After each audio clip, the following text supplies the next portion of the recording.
Sé que muchos tendrán grandes interrogantes sobre la portadilla o el thumbnail de este video, pero permítame tomarme la oportunidad de hacerles a ustedes las siguientes preguntas. ¿Es posible acaso hacer de un tema tabú que se aborda por lo general entre pasillos y baños y sitios oscuros en un elemento importante dentro de una trama romántica? ¿Es posible también que un hombre heterosexual le tenga miedo a su propio pene?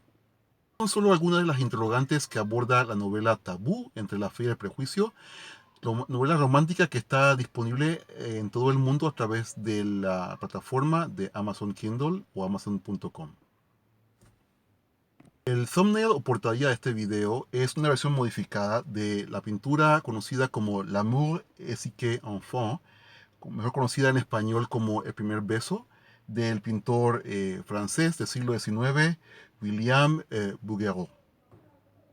La pintura original que les muestro a continuación es, en mi opinión, la perfecta para el tema de la portada de esta novela, ya que encierra o muestra toda la belleza e inocencia del amor sexual. ¿Quién no quisiera tener una relación íntima como esta? Es algo, para mí, divino. Tomando en cuenta de que el tema principal tiene que ver con el amor de dos niños de 9 años y su crecimiento a lo largo del tiempo. Durante el brainstorming para escoger la portada de la obra, se me vino a la mente esta pintura, que como dije es de mis favoritas.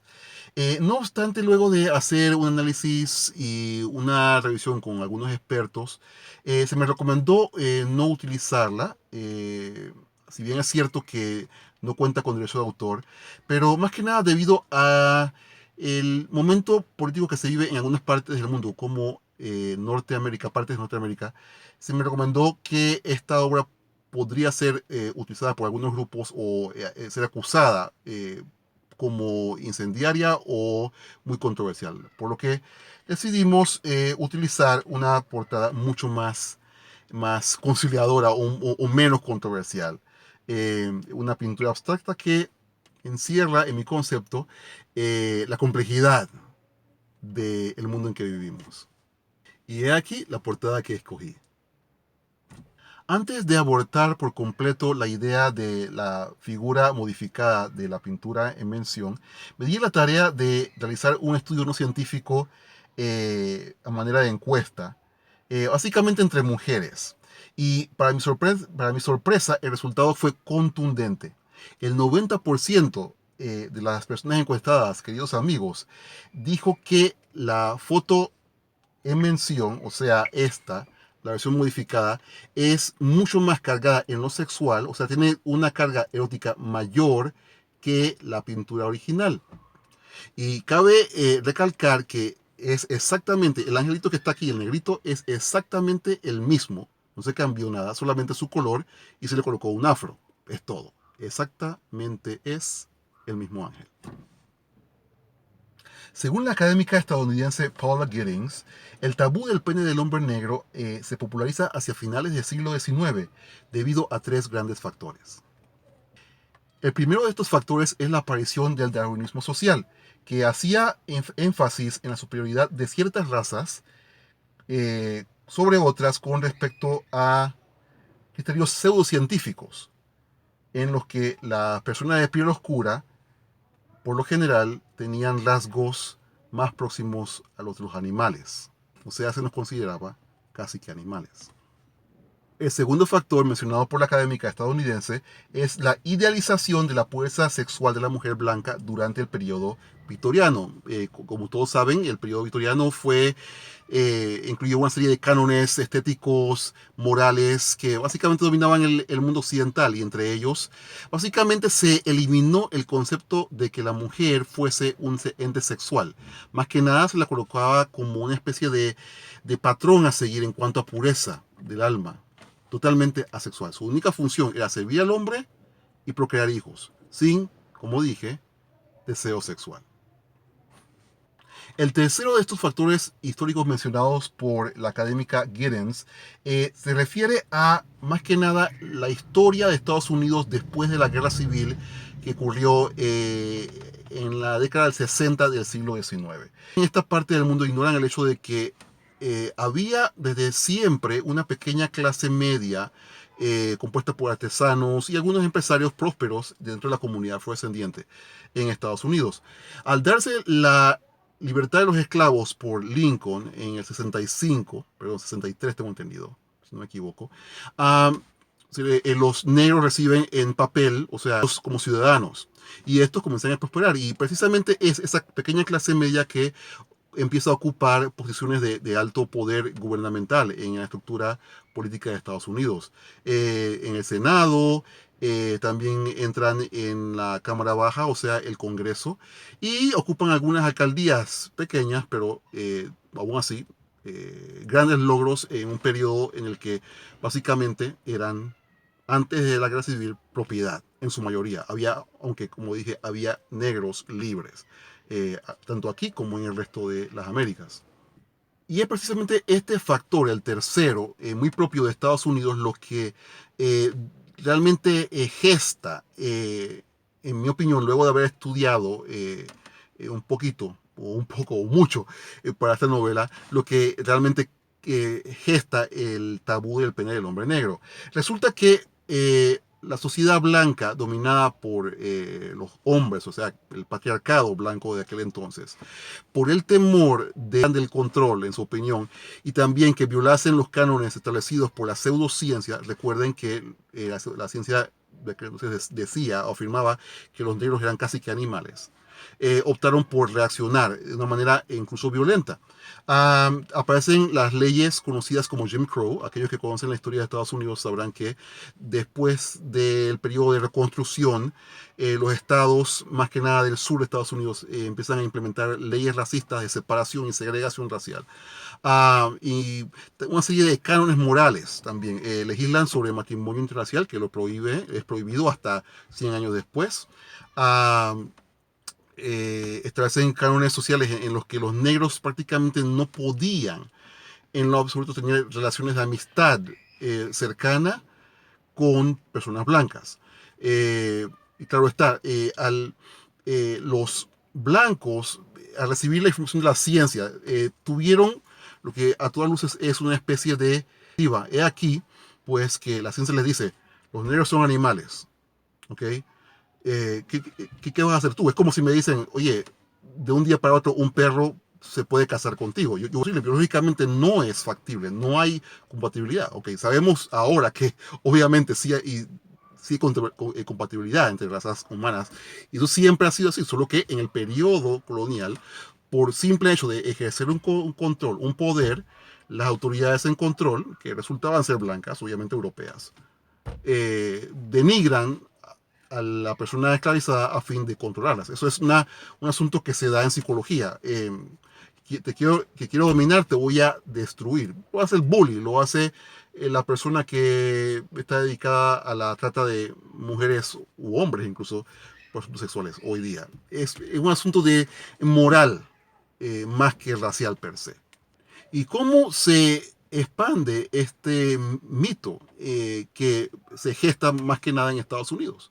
Bueno, en mi investigación he descubierto que se difundió básicamente en las primeras guerras mundiales, cuando los soldados estadounidenses al llegar a Europa se encontraron con un ambiente un poco más liberal. No, y decidieron ellos regar el rumor de que los negros, soldados negros que luchaban con ellos en la Primera y Segunda Guerra Mundial, tenían colas y que eran animales y por ende no aptos para las mujeres blancas europeas, cosa que no pudo contener la relación entre miles de mujeres blancas europeas y los soldados estadounidenses afroamericanos.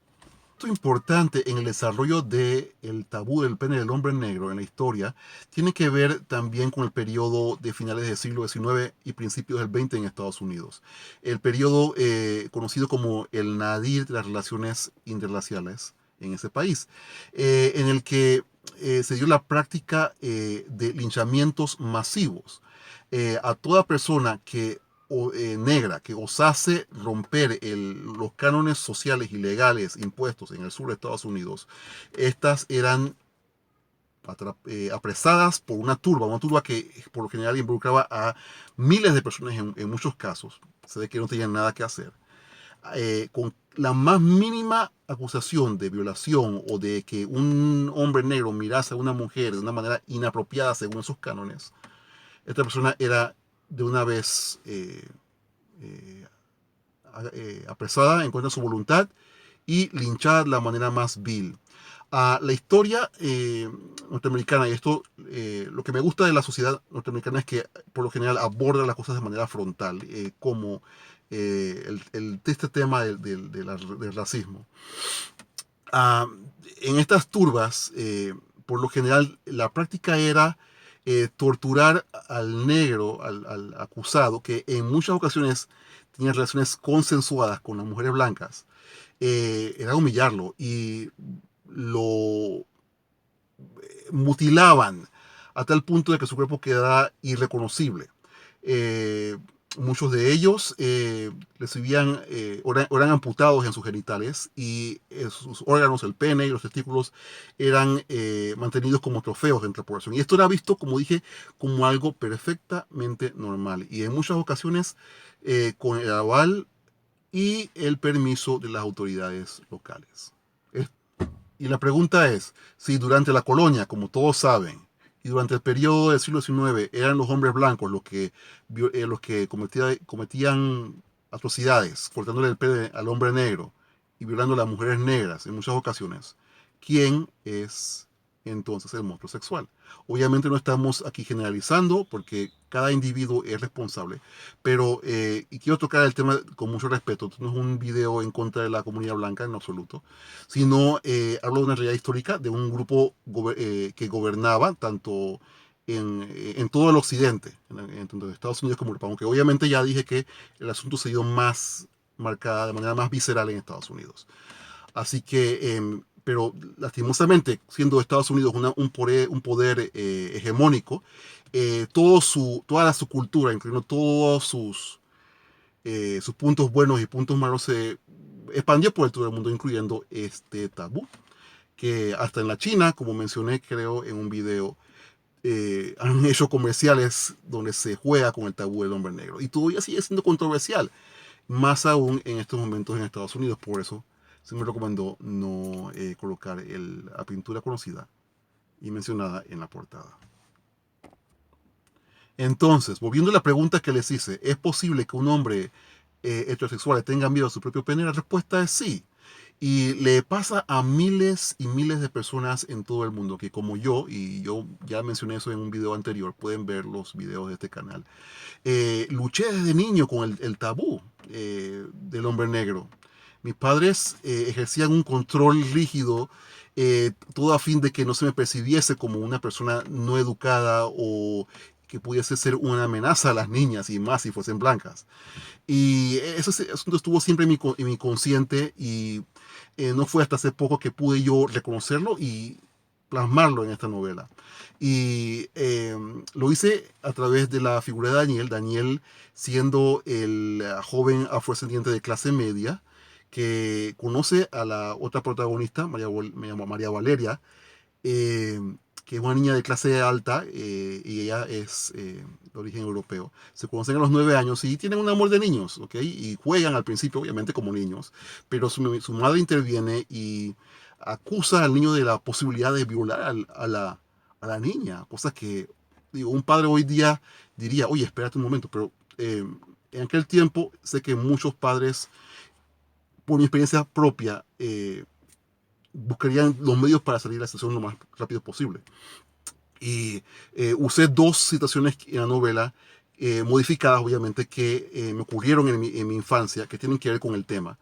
Um, en la novela, y esto sí no soy yo, en la novela Daniel, luego de reencontrarse con el amor de su infancia, ya como adulto, teme involucrarse sentimentalmente con la joven, ya adolescente, y recurre al psicólogo porque en su psiquis está la idea de que es un violador en potencia, de que cualquier acercamiento eh, sería capaz de hacerlo violar a la niña con la mirada.